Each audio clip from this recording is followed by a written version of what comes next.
It's the briefing to intimate the media on the readiness of the University of Lagos to co-host the Federation of Africa University Games with Lagos State University. The Games is returning to Nigeria 20 years after Abubakar Tafawa Balewa University in Bauchi hosted it. This garden in a World Press Conference. The Vice-Chancellor of the University of Lagos, Professor Folashade Ogunshola, says they are leaving no stone unturned to ensure that the competition is successful. As one of the host institutions, we are committed to making these games a resounding success. UNILAG has always been a beacon of excellence in academics and sports, and we view this responsibility as an opportunity to reinforce our leadership role in promoting student-athlete development across Africa. Our preparation for the FASU Games has been meticulous. We have upgraded our sports facilities to international standards, and we have ensured that the necessary logistics are in place to guarantee a seamless and exciting event. I want to ensure all participants, officials, and spectators that UNILAG will deliver an unforgettable experience that reflects the spirit of African unity and excellence. In alphabetical order. The University of Lagos will be presenting a 168-man delegation comprising 143 athletes in 11 sports and 25 officials at the game. It may interest you to know that we just came out of NUGA 2022, and we have about 140 students that actually won gold medal for us during that NUGA game. What we are now trying to do is to make sure that we use our medal hopeful, those that gave us gold during the last NUGA game, and they are the one we are presenting for this game. As we speak now, our students are on open camp. The university management has graciously given them a fantastic hostel, and they are being fed. They are going to be monetized, and make sure that we take good care of them as a way of encouraging them. Players and officials of the university team share their thoughts on competing at the prestigious collegiate multi-sports event. At least I'm happy that it's brought to Lagos and UNILAG is hosting with LASU, and I'm happy to be participating in it as a tennis player, and I'm ready to play for UNILAG. I'm so happy and excited. At least I could say this is my first time playing for UNILAG because I just entered. Just gain admission into the school, so I'm happy and excited to play for UNILAG. We train all day, basically like 8 hours a day, and I play Scrabble, so it goes beyond just training. You have to read, so it's like I'm reading for school, you get, but this time around for games. So after training like all day, we still go back home, pull up and overnight, and continue reading. So we're literally training all day long. I know that my team we're the best in Nigeria currently, so we are pretty confident that we should be able to win the chess section of the FASU Games actually. Even if it's pick-up games, outside games, school games, everywhere immediately I step on the court, I'm making sure that I'm putting in my best effort. So you best assure that I'm bringing in like the most intensity and putting in my best on the court at all times. The level in African basketball in the universities at this level will be semi-elite, because we're going to have a lot of good players there. And we've had that kind of experience, and we're actually preparing for it because we know what we're going to be up against. And we also had a tough game during the NUGA games against Nile University, which is also a spar with us. So we actually got a silver, but we want to improve on that record right now. The opening ceremony will hold at the University of Lagos on September 21, while the closing ceremony would be at Lagos State University on September 28, 2024. Hello and welcome to Channel Sport on Sunday. I'm Ken Ochonogo. We've gone through some 2-3 weeks of trauma. Yes, it has been traumatic these few days, thinking of how Paris 2024 did pan out. But then I said, after the darkest hours come dawn, and with dawn comes sunshine. So we expect that in the next 3 days, starting on the 28th of August, our shining lights, those are the representing us and getting us medals. Who knows how to do it? We'll be there in Paris and see how Nigeria will get there. We'll show you, how far we've gone in that particular journey itself. I remember that for the Olympics themselves, the Summer Olympics, we know how far we've gone. It's just 27 medals, like we say, and only 3 of them are gold medals. But for the Paralympics, I tell you this: it is not 3, it is not 4, it is not even 10, it's not even 20, it's not 30, because I tell you, we've gotten a whopping 80 medals. 80 medals we've gotten, from the Paralympics. And the last one in Tokyo alone, we got 10. That is it. Look, you can see it there.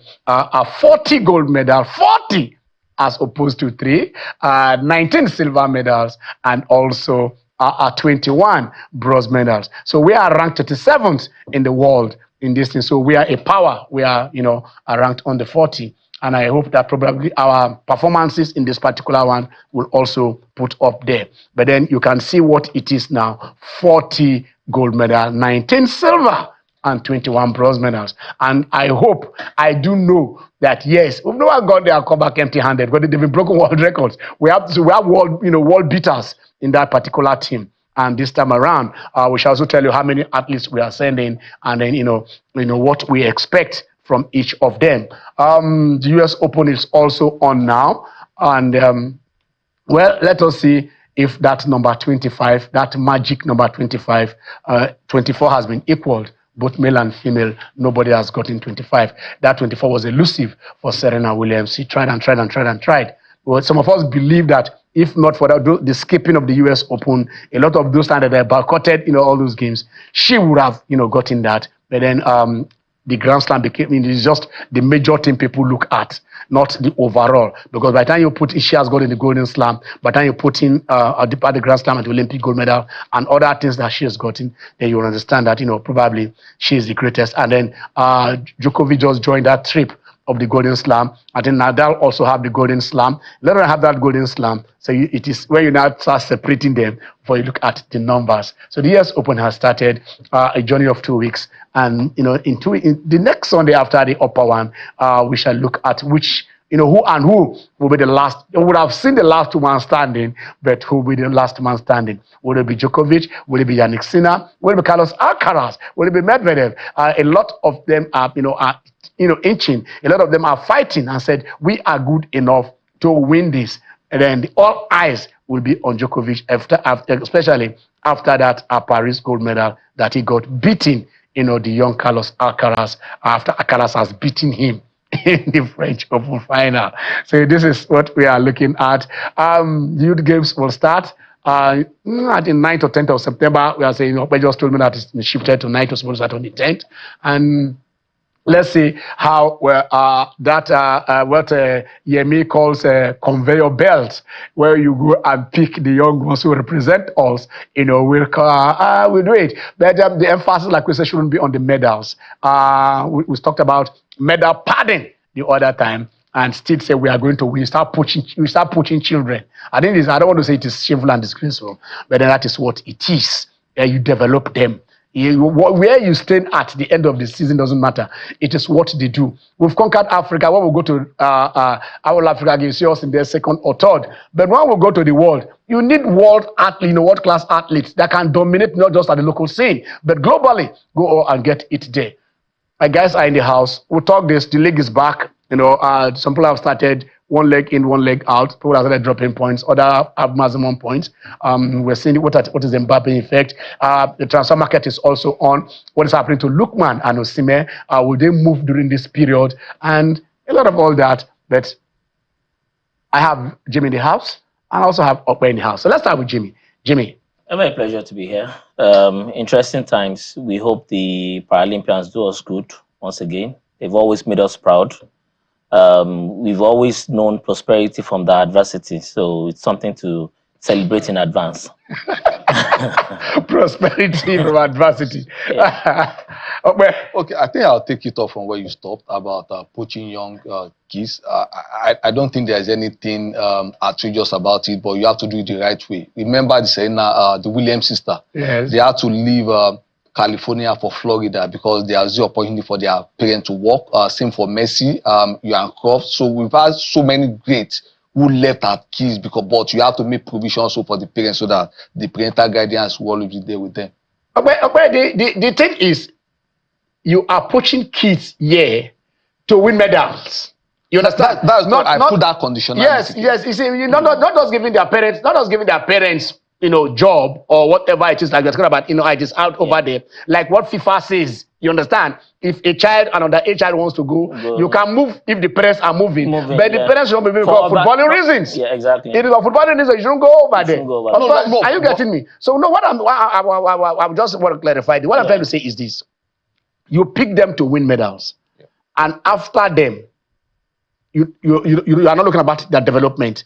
You're not looking about putting them in schools. You're not looking at developing the talent that God has given them, which is what because if you check the FIFA document, FIFA said if you want to take this child, the child must get the best of education. Exactly. The child, apart from football education, the child must also have education that is available to the best for all them. The child must be kept under where somebody will not go over there and molest that particular child. You must protect that particular child. So in safeguarding, it is there. But if you bring them in just because you want to win a medal, and after then you abandon them, so of what use is that?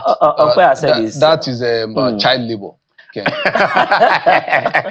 It's fraudulent by any means, and under the laws of safeguarding, just like FIFA, which even other federations, the big ones, they actually do adopt it in some ways. Maybe not as popular as what FIFA will say. Oh, if the child is less than 18, this is what you have to do. The parents cannot move except for so and so reasons. It must not be because of sporting reasons and all that within certain radius. Yes. All these things, at the end of the day, we need to look at it. What exactly are the underlying principles by which of the youth games? That is the thing. Because if we do not understand why we are putting this together, then we'll just be doing it just for cosmetic purposes. But we are saying, let's go back to the grassroots. And the only way we can get it right is by understanding the reason why we are doing it, is by, making sure at the end of the day, we don't have momentous gains. We want something organic, something we can always, be sustainable. Exactly. Something that is sustainable. So that's the most important thing. There is a process.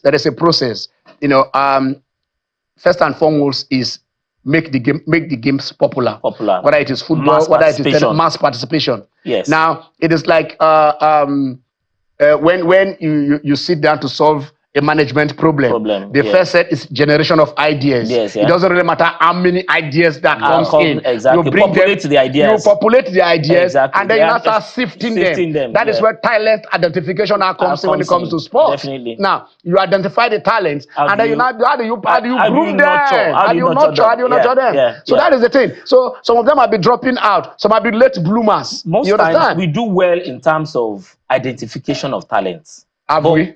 No, we actually do well in terms of we identify talents. But the question is, how do we take it off from the identification point? I think we identify our prioritization has always been wrong. I keep saying there was a talent program Okocha handled for a bank then, and some guys were extraordinarily skillful, and he asked them which academy do you belong to? And this guy said they've been playing for BCC Lion for the past 2 seasons. So what talent are you player? Someone that played in the league for 2 years. So what kind of talent? But there was one this talent at the program that the guy won. It was 35 or 40.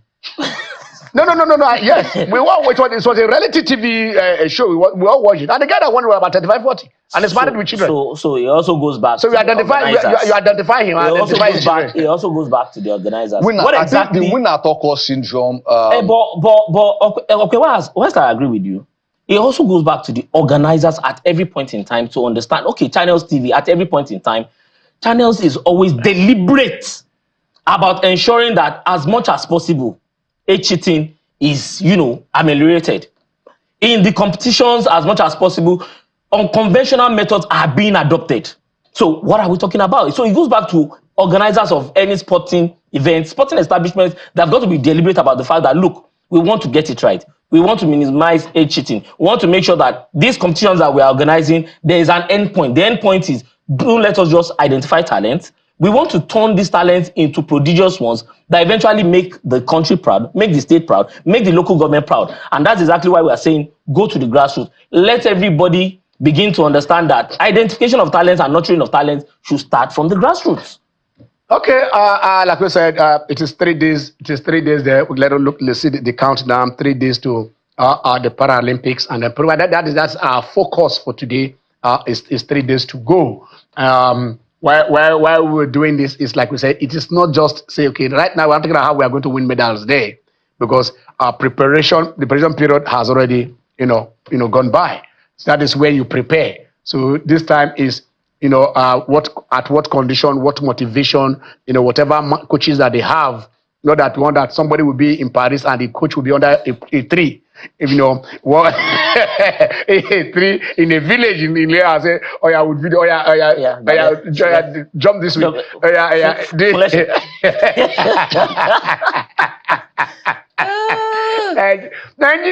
Nigeria will always surprise you. I tell you this, this some of the things that we do, some of the things that we do. Someone thinking about spending 9 to 12 billion. That's not even the issue. You convert that to the international currencies. How much does it come? But within here, even in Nigeria, it is a lot of money based on what others are getting. So I want to say how many athletes we are sending to this.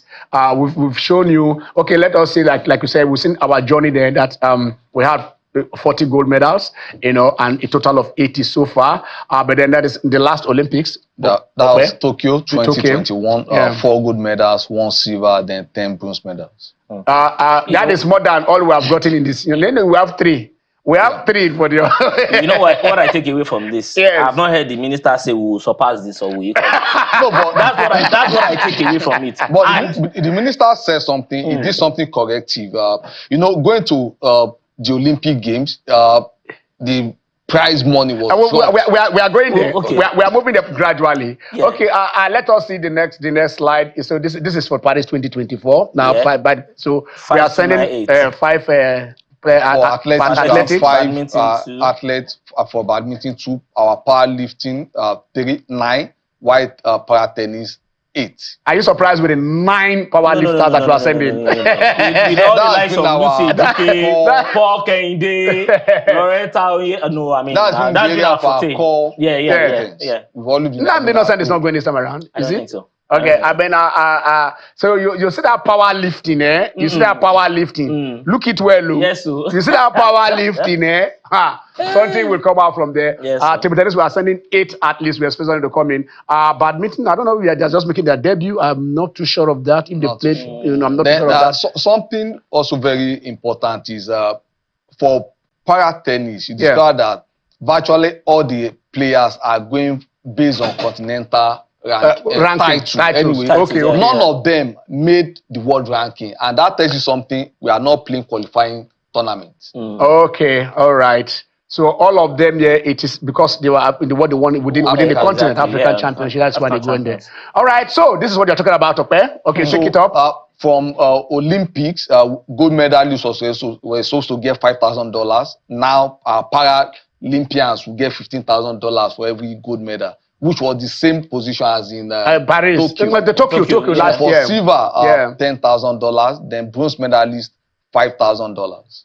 So you see, that is what we're talking about here.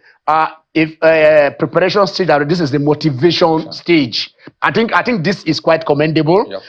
Today's Nigeria, if you have $5,000, that is almost about 7 million or more. It should be more than 7 million, about 7.5 to 8 million.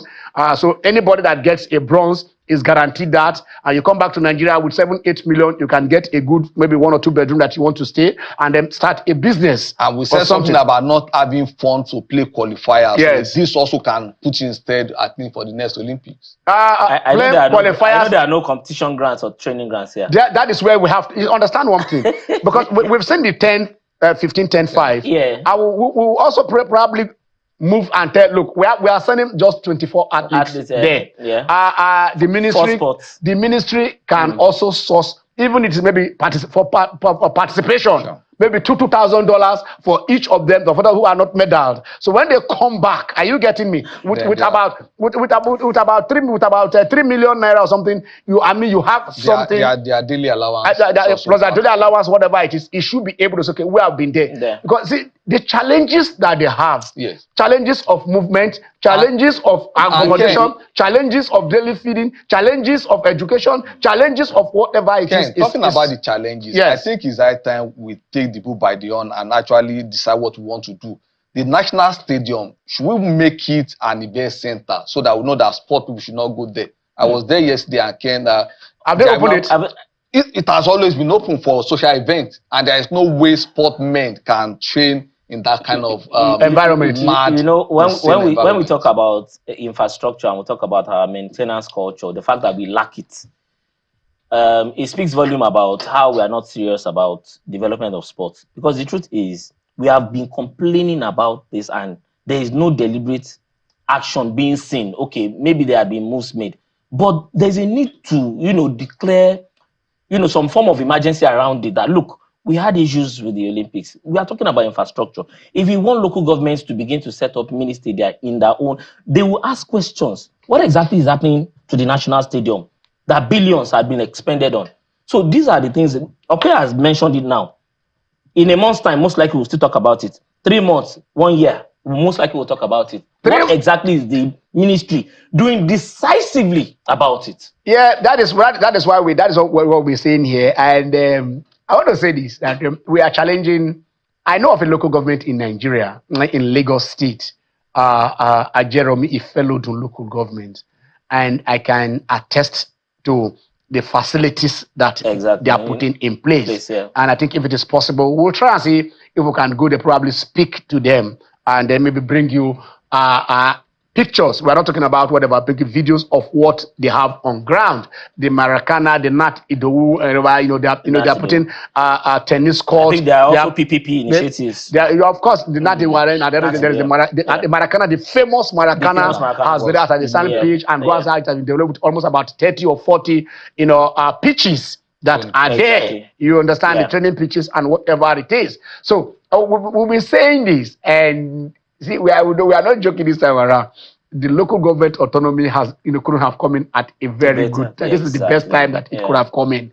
And for the percentage that's been marked for sports, local government chairman, sirs, please. With due respect, sirs. Please leave that. If it is 5%, just keep it for sports, please. We shall come to your local government. We're going to do something. We're going to do something at that grassroots level. Something like you're talking about being intentional and being, this is where we say facilities and facilitators. Let's see. Some of you have 3, 4 years, 2 years, 10. I don't know. 4 years, 3, 4 years. I don't know how more. Depending on the state. Depending on each state, what assembly. Model. We have the state that use parliamentary system. Okay. But whatever it is, I know the House of Assembly can be at least an average of 3 years term, tenure that you normally have. And that period is 36 months. Yeah. And each of those months, you are going to get federal allocation. So if it is 3 or 4, or if it is, you can identify the sport in your local government. At least monthly. Make sure something is implemented. And then the bulk money that is coming in your first month, please, is it going to football? The second one, is it going to volleyball? The third one, is it going to wrestling? The fourth one, if you're in the riverine area, I don't know, you can have enough money to build a swimming pool, but you can have, the PPP. Yeah. Like we have, a lot of the oil firms are within this area. So as you have the water, as you have the swamp, that's also you have the oil. So you can marry the two with the water, and then they built those Olympic-style swimming pool for each of the states. Bayelsa, I think Bayelsa have about 8 local governments. Bayelsa can, with the oil firms, Cross River, the rest of the, I think we have a lot of these things at the Delta State. You can have at least 3 or 4 or 5 Olympic-style swimming pools, even if it's only 2, where you maintain it. Don't hand it over to the local government or the state. You build and maintain, not with chlorine. After building it, all you have put it just to be, you just put the water and then you chlorinate it. There's not too much in maintenance of pools. Definitely. Are you getting me? Anyway, we are going to open the lines here, for you guys to join us. Like we said, it has been developmental But we don't want to just look at the negative aspect. That's why I'm looking at the positive this time around. Kudos to the Ministry of Sport for saying, look, $15,000. Man, that by any means is over 20 million. Yeah. You understand? It's over 20 million. Exactly. So go and win a gold. The challenge is win a gold, get that 20 million, put 15 million somewhere, use 5 million to do your business. Go and just drop another investment. You are the investment person. You settle. You don't take on the 15. Your coaches, anger on federation. Exactly. That is where that is where the 5 million is going to come from. Without 5 million, all of them are go share. Are you getting me? Both you and them. We share whatever that 5 million is going to come from, and plus whatever this. I know that if they win that gold, you saw that Ope came with the investment mindset. Yes, you can't take all the 15. Yes, if you win that particular gold or the silver, I do also believe maybe there are some state government, there are some corporate organizations. That's where they come in. You win. You see, American athletes, the moment they go to the Olympics and win. Let's take wrestling for instance. You want WWE? They will, they will bring them in. Our Olympic gold medalists.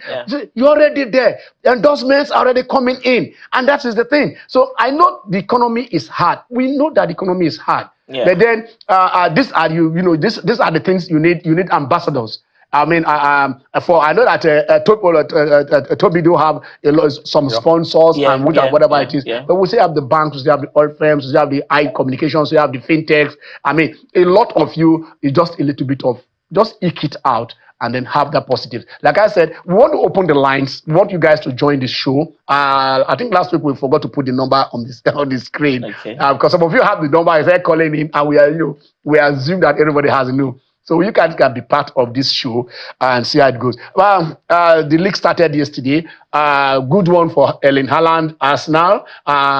Continue yesterday. Continued, yeah. The league continued. The league continued. Okay. I know why, because of the Brighton effect. You don't remember that the league has started. Because, it was great to see Haaland do, wonders. The Haaland thing. He's just being himself. Coming from where he is. I think do I have a call on the line? Okay. We're having the slides of the EPL now. Okay, so Brighton did a 2-1 over Manchester United. Yeah. West Ham won away from home against Crystal Palace. That was 0-2 in favor of West Ham. Fulham defeated Leicester City. It will be scored. It will be scored. Didn't score. We have three. I think there were 3 Nigerians there. Captain Bassi, and then on that show. So it was a 2-1 win for Fulham. So Man City with Haaland getting started 4-1 after conceding 4. That particular one for your work. No, because he scored first. No, in Ajegule, they said. May not take your hands last spirit. That's what they did. Because he did that. The vengeance. So you have nothing for it. No, talk now. You never finish that one. Somebody scored a hat trick. Man City. I say Haaland did Haaland. What did Haaland do? Say it. I think 4 hat-tricks last season and the second match this season. You have to say it. 94 goals in 101. He has 4 goals now. The guy is a machine. He has 4 goals and. Gone are the days where with 22 goals you get the golden boot. Haaland has turned all those sons to shreds. So Southampton losing at home. I think this is the cause of promoted teams. Back-to-back losses. Tottenham dismantling Everton with the English goalkeeper. Everton. I want us to pause a bit. Hold it there. Let us talk about Everton. They've been escaping relegation in the past 2-3 seasons. Yeah. Are they not daring this thing too much? And they had point deductions last season. Yes, they survived. They are takeover moves at this point in time, and they are struggling because they sold their best player. All right, Mike is reaching us from Ikorodu. Hello, Mike. Okay. Let's take Mike. Hello, Mike. Good afternoon. Good afternoon, Mike. You spoken very well. I'm an Arsenal fan, fine too. What you just did is a striker, but that's not my problem. My issue is in Nigerian sports, the only thing that binds us together. Someone told me they spent about 12.something billion. They did what? Program they are having to the event. It doesn't make sense. Let's be realistic with ourselves. This is the only thing that unites us together. Whether it's PPP or APP or PPC, PPF, FFSP, nobody wants to know your party. That force brings us together. I don't know why they are. I want to. If why they are lighting ones, Ronaldo that few road pass us. Is the minister still sitting on his office? I don't even know. This thing is high time because they don't bring somebody who people like you people that will run sports. And most times they bring sports. Everybody, the last person on the road, they'll just put him as a sports minister. That unites us. I'm telling you, this is very painful that they came. Population of about 220 million. We don't have one single medal. Look at all the states in Nigeria linked with river, Niger, Benue, Anambra, Imo. They are all river. We don't have one That's single River river. State, Cross River State. We have all the rivers. You are right. Let's give this thing to companies. And they'll be accountable to us. But this is like, honestly, I'm not happy. I'm not happy because I go out and talk with people. And in the maritime area, I know with what we discuss. I can't have a population like this because I don't make something out of it. I have a pleasant discussion there. It's okay. Thank you for educating us. Thank you, Mike. Mike Johnson from Ikorodu. Ikorodu is one area where, if Ikorodu is a country, because we don't talk about St. Lucia the other day. If Ikorodu is a country, I think with the grassroots sports that they have in Ikorodu, Ikorodu can qualify for the World Cup if well managed. I'm not just speaking it out. Ikorodu can qualify. You understand? Ikorodu, if you concentrate, and I love the way the number of grassroots clubs and the number of events that they do. Apart from football, basketball, this Ikorodu Oga, they do all you remember? I tell you this. So if we have Ikorodu, if we have Ekpe, if we have Shomolu, I'm talking about Lagos, so I'm not left. Ken, basically, if our sport is being community driven, and we have administrators being deliberate about the fact that community driven sports is where we are headed, we can't get it wrong. Ken, I think it's also good to clarify this thing again. The $12 million we keep talking about is grossly insufficient. But one athlete, in context, insufficient. These guys were in Germany for like 2-3 weeks, both the Olympic guys and the Paralympic guys. Before then, they were in camps all over Nigeria. So sport is not. What Jimmy's trying? Okay, Jimmy wants to say something. Yeah, Jimmy, let's hear you. I like what Okwe is saying. It's not as if I actually dispute what he's saying, but what we are saying is the context is we have a chip in the land. And you go out there and there's malfeasance. Jimmy, I disagree. Wait. Mazi join us. I know Mazi has been consistently joining us these days. Mazi Okorafo, how are you? How are you, Mazi? Good afternoon, Mr. Ken. Good afternoon, Mr. Yala. Good morning, Jimmy. Good afternoon. Mazi Okorafo from Arochukwu. From Arochukwu. Yes, from Arochukwu. Yeah. Now, this is go on. It's very, very important because our local government, I would suggest the local government, let them have each local government can produce their own football club. Without their football club, build their own stadium, equip them, paying them area. And this one will help us to have what we call grassroots sports, grassroots young boys, young girls that are ready to take us to the next level in terms of sport, no matter the level. Now, if you look at what is happening around in our league, I think may the soul of our brother coach will be rest in perfect. God bless his soul. Yes, coach will be still rest in hardland. Yeah. If you look at the vehicle, when I saw on your screen, my brother in the studio, is that vehicle worth being on the road? Now that is the thing, because I was expecting that each year at least look for a new vehicle, because they travel long distance every year. That is why you see some places they have vehicles, whether 6 months or 1 year, they write it off because the vehicle is not okay. And even the transportation system on that, the drivers themselves, I will advise them to have at least a spare driver, not carry one driver, you run from, come back, return back. They need energy at the end. Honestly speaking, club owners to think very well in terms of this. And if you see, if this investment, very, very easy. If you can go to any, and maybe they are going to play a match in the state that has an airport, Yep. Long-term booking, it will help you. I know all these things are investment, all these are money. Look for manufacturers company that will help you because this is business. Now you are showing other foreign clubs how they move forward. Are they doing it in a performance level? No, everything. Look at their JC alone. People buy them, they see some money. Look at their cap, they see no money. Look at their brother. You look at their so many. Produce and generate funds to finance that to develop the sports in this country is very, very easy available. But the rightful people are not. So I ask myself, people that go to universities or to read fiscal, what are they doing? Employ them, let them give their knowledge. Look for strategic management. Good afternoon, Mr. Ken. Good afternoon, Mr. Jack. Good morning, Mr. Good afternoon, Mr. Jimmy. Thank you, Maxi.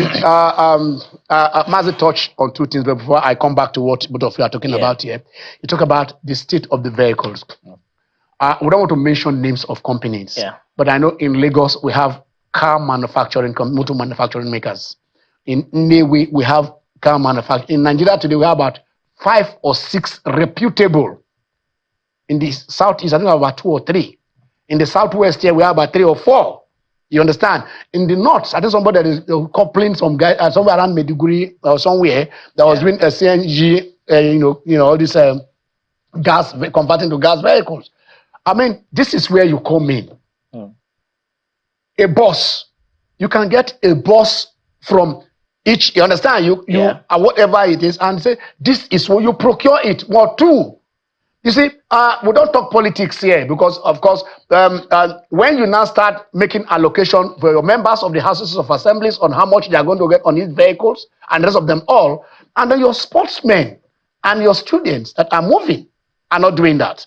But that aside, I just want to touch on something so we can broach, or I don't want us to leave or scope what we're talking about. The because there's the need to also I also hope the day they made that allocation will not come and say there is actually why they devoting so much to buses. That is what we need to divorce these issues. They are different issues. What Ken has talked about actually involves, it requires the marketing, the administrators to get a marketing strategist to begin to look for sponsorships. It must happen. Partnerships. I mean, official when you have collaboration, official look at what Rangers is doing. Yes. You don't want to mention, but we must mention Rangers because they have been getting into all that. From Owumi trying to say get the insurance. Remember now when they you lost see what somebody Amobi is doing. Now whatever that is building on the structure that has been there. That is supposed to be a template adopted by professional clubs in Nigeria. Theophilus is reaching us from Sulere. Is it the Catalan? Hello, Theo. Boss, good afternoon, sir. Good afternoon. That's the Catalan. How are you?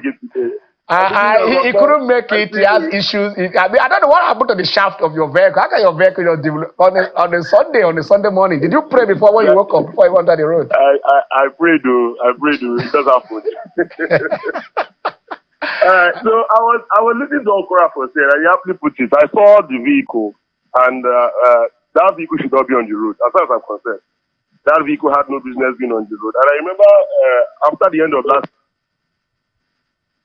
captains from the MPFL, a couple of them, and we just basically told them to tell us about their challenges. And what the bulk of them talked about was the fact that mobility or moving around in the states, going for their away matches, especially for those that did not have the ability to fly. I know, yes, accidents will happen, but this is not something that we should be talking about in 2024 as far as our league is concerned. I think, like you said, we have companies that we could approach, even if you put it on higher purchase, get ready so that you don't all of a sudden end the lives of people that are trying to provide for their families by playing football in a terrain that's already very, very difficult. That is my take.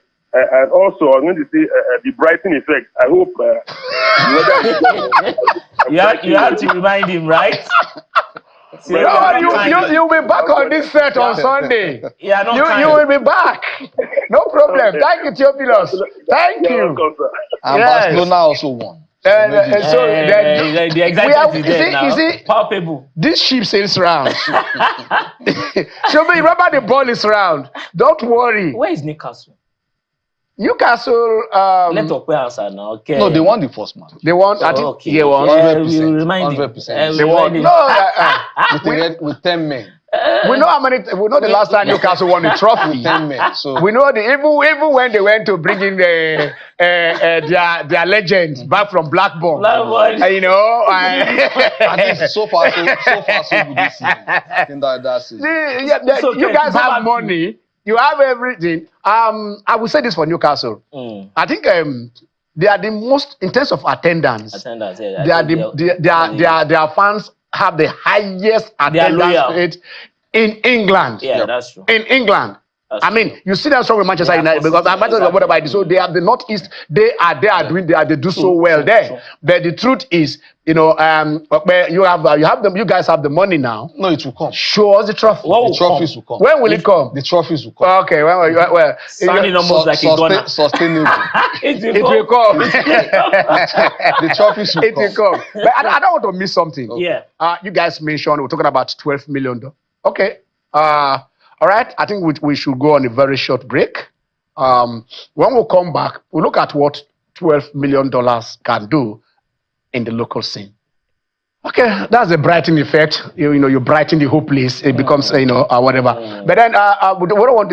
Let's also listen because we're talking about, Haaland, in that blistering form. Just mentioned 94 goals in 101 games. I mean, it is up there. At that age, I don't think Messi or Ronaldo have scored that much goals. But I listen to one of the greatest coaches of all time himself, Pep, talking about his lads. The numbers are ridiculous.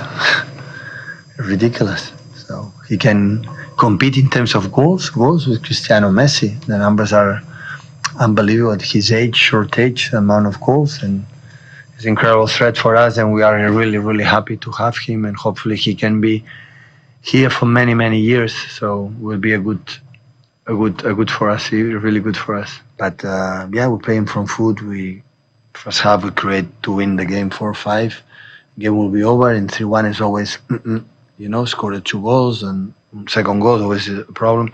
But I think we behave and we play in the level that we started in Stamford Bridge and today, and with the lack of preparation that we had, most of us. So have a 2-2 it's really good. Yeah, first half better than second. Second was more difficult because they changed to 5 in the back and so deep, spaces are minor.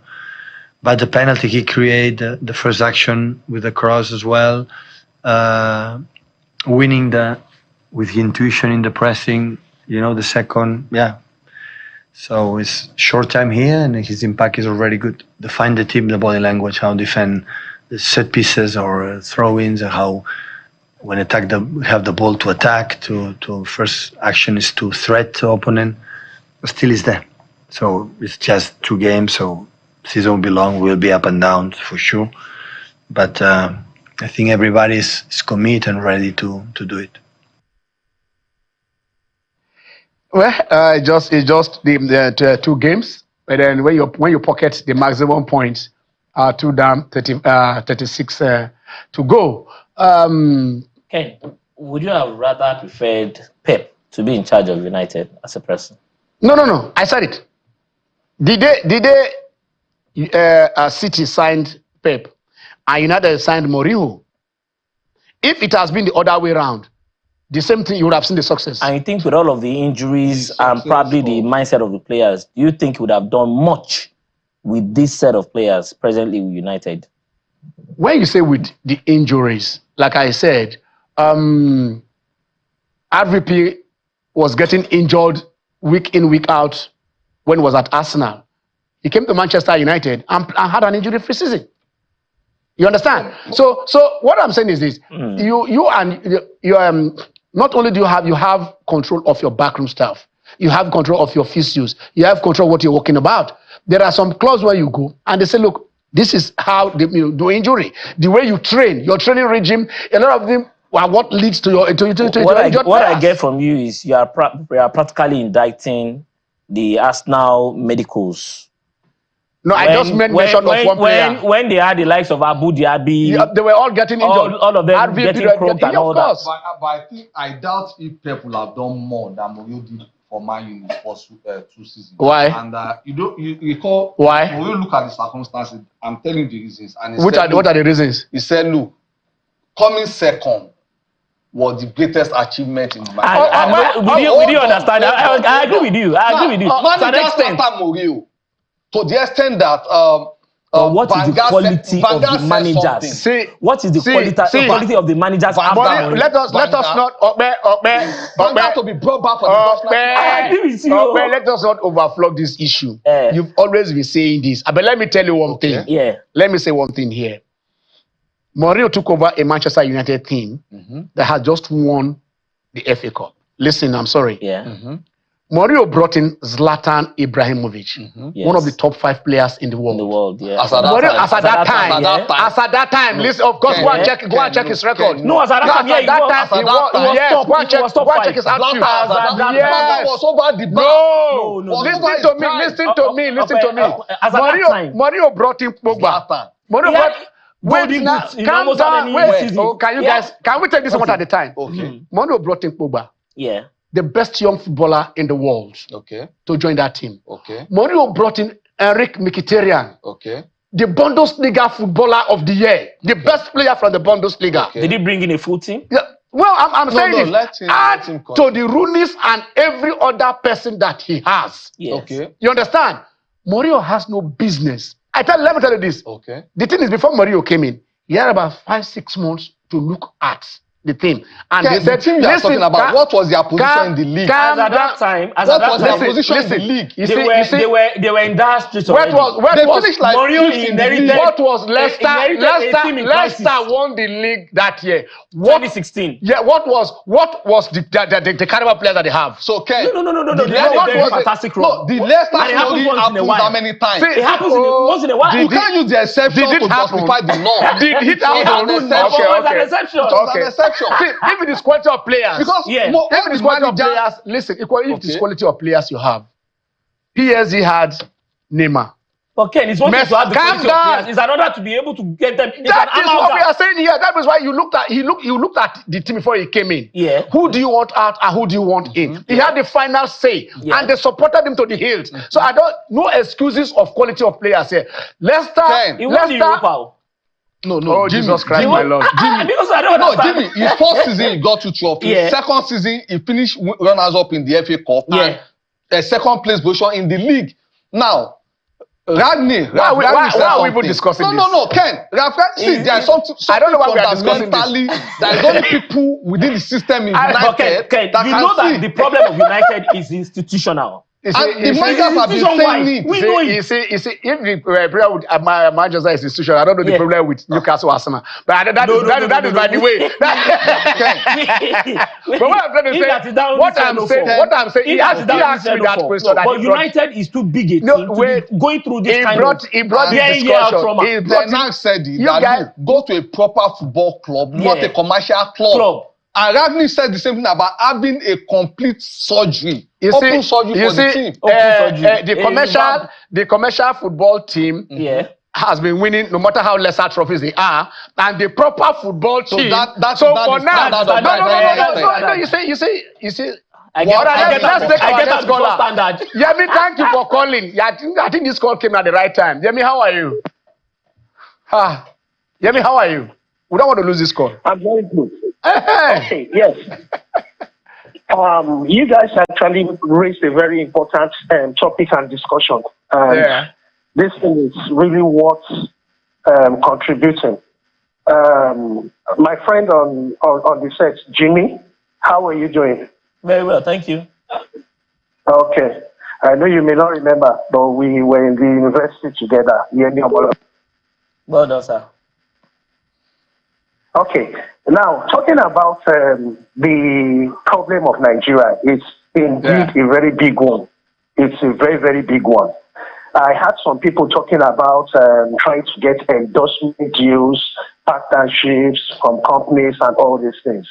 It's not that these things are not achievable. But I've been in this sector for quite some time now, and I understand the news that goes on behind endorsements. Most companies will not just endorse sports athletes. because they don't even see them as people that will contribute to values or whatever they are doing. They will prefer to endorse musicians, comedians, actors and actresses, skit makers, even models who are just parading themselves nude. But they will prefer to endorse these people and spend huge amounts of money on them. While there are people who are sports legends that deserve this form of endorsement, and it doesn't happen. Do you want to talk about the aspects of government sponsorship? My dad was in the sponsorship, it was in the running of government for several years, and I know what was obtainable. But nowadays, they don't do that. For governments, they don't even like sponsoring anything that has to do with sports now. Rather, they will impose their own candidates for selection on coaches, which is part of the reason why they will endorse. But when coaches have started refusing and rejecting government candidates that are not even the best, that will not even pass through the stages of selection, it's not endorsing and sponsoring all these coaches and the so-called good athletes. The real athletes to put in their own candidates that they know to go for all these festivals and programs. For example, look at the Olympic. How many athletes went? How many government officials and entourages went? How can the number of entourages and officials be more than the so-called? Yemi, can you just round up because we are one for time. Okay, yes. And the last thing I'll just talk about is Nigerians. We don't like preparing. We don't prepare and we expect miracles. Expect results. Thank you so much, Yemi. We just have a few seconds to go. Brilliant submissions by Yemi, and I feel most importantly, the government at all levels have it all to do to ensure there is mass participation at all levels in sporting activities across Nigeria. Very important. Mass participation, make it popular. Yeah, economy bundled out of the Competitions Cup. My condolences once again to the family of Christian Obi. It gave us joy in 1985. We won't forget that. Yeah, he was part of that team. I think they came in with a bronze medal at the under 20 in Moscow. Yes, our hearts are out there. We commiserate with those guys in Heartland. Like we said, if this is avoidable, let us look at the conditions of the vehicles we travel with, especially when you go long distances, and then the condition of the routes that we have. But we'll continue this series. We'll look at how we can develop sport in Nigeria, how we can put those facilities in place. And there is something being done by Austin Popo and his team talking about this community football. That is why we have this Ajegula United, Badagry United, even a Badu and some areas. I think we shall look at that comprehensively and also look at the issue of facilities. Until we come again on Sunday, I'm Ken Ochonogo. God bless Nigeria.